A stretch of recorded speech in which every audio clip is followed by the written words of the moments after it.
Nama Hudson, lelaki asal Yogyakarta, mencuat ketika tampil di pentas Indonesia Mencari Bakat.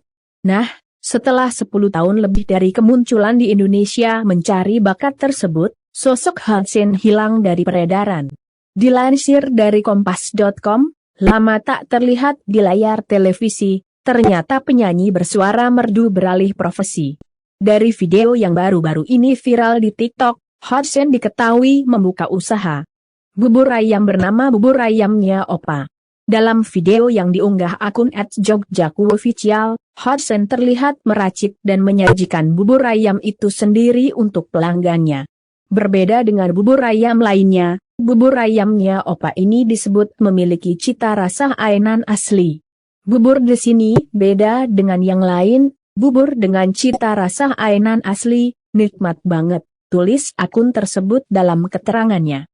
Harga per porsi bubur ayam Hudson ini juga tak mahal, hanya mulai dari Rp7.000. Selain kedai bubur ayam, Hudson juga diketahui memiliki toko kue yang letaknya tepat di seberang kedai bubur ayamnya. Toko kue bernama Cakenya Hudson ini terletak di JL KS Tuboh nomor 99 Ngampilan, Yogyakarta.